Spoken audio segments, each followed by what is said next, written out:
belonging to Ea, who is one of the reigning lords of the Anunnaki, a prince actually of the Anunnaki. She also is very familiar with what he had to say about the causes of the Lahaina fire in Maui, Hawaii. She has some updates on what it is that the plan is for disclosure, and much more information from Elena Daanan. You're listening to Exopolitics Today with Dr. Michael Salla, your source for the uncensored truth regarding the human, extraterrestrial, global, and political agenda. Click the like button and subscribe to this channel. And now, here's Dr. Michael Salla. Well, welcome back, Elena, to Exopolitics Today. Thank you, Michael. I'm very happy to be back here again. Thank you.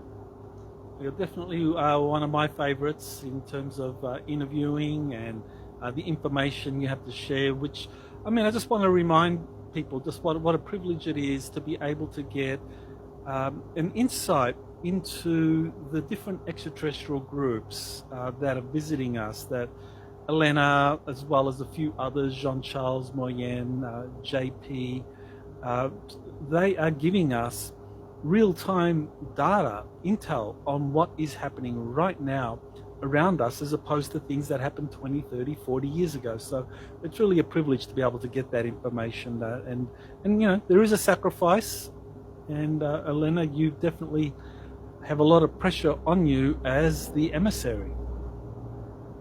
Yes, indeed, Michael. It's a privilege for me and an honor to be a bridge between the Galactic Federation of Worlds and other organizations upstairs and to the Earth, civilians.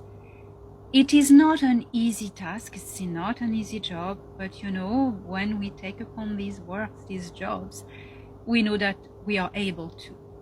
And well, it has well worked until now, and I am performing this task and this work I chose with passion, even though it's not easy every day, but that comes with the job, of course. Well, definitely, I've noticed, you know, the number of attacks you get. I have experienced that with others that I've worked with who did get a lot of attacks, and I think that's when you truly are kind of like getting accurate intel from the galactics or secret space programs, you get attacks, and you have been getting a lot of attacks. So, you know, what that tells me is that, you know, you're over the target with your information, and there are people that don't want that.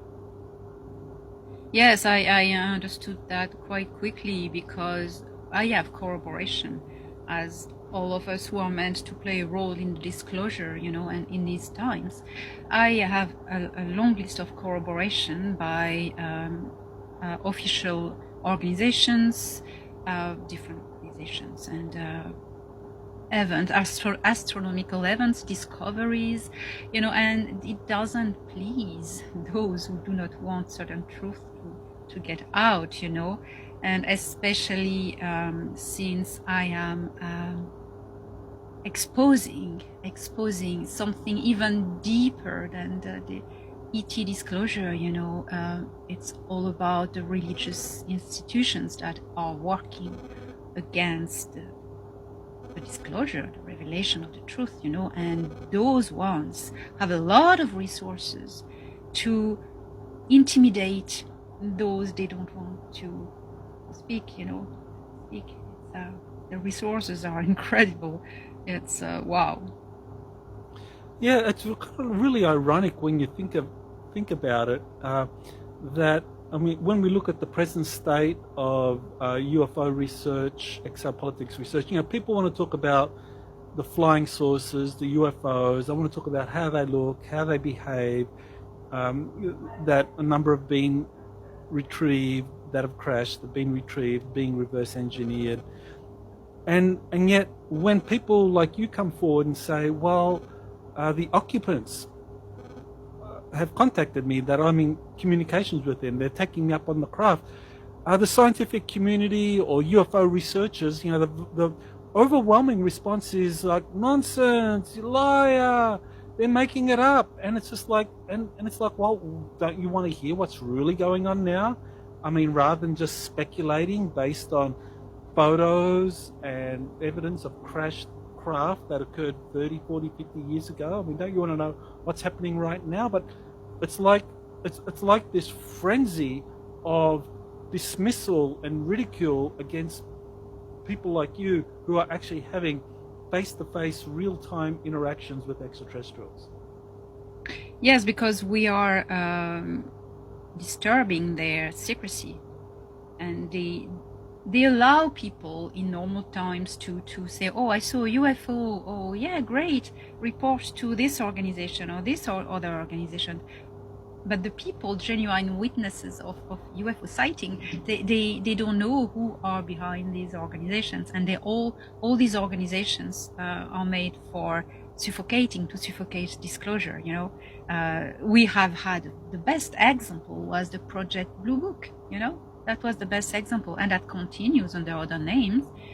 But when someone rogue comes, a contactee such as Alex Collier, who has suffered more than anybody else, someone like me or Jean-Charles Moyen, we are not going towards any organizations. We are speaking for ourselves on our own. We are rogue elements, and they are panicking, and if they kill us, that will give more credit to our information, so they cannot do that. But what they can do is to psychologically intimidate us and get us to just stop talking by fear pressure, smear campaigns, and intimidations, you know. Yeah, definitely. I've been seeing that. So we'll talk about that in this interview. Well, I wanted to ask you, Elena, about this conference that you attended in France from July 21st to 22nd, where you were told by one of the attendees about some disclosure initiative involving the French secret space program. So, you know, what do you know about that, and how accurate is that information? Yes, I was approached by this person who, in fact, had acquaintances and ties with French secret services. And this person told me that there is about 2,000 French young people who are in the army, French army, and who are ready to speak because they are working in solar warden.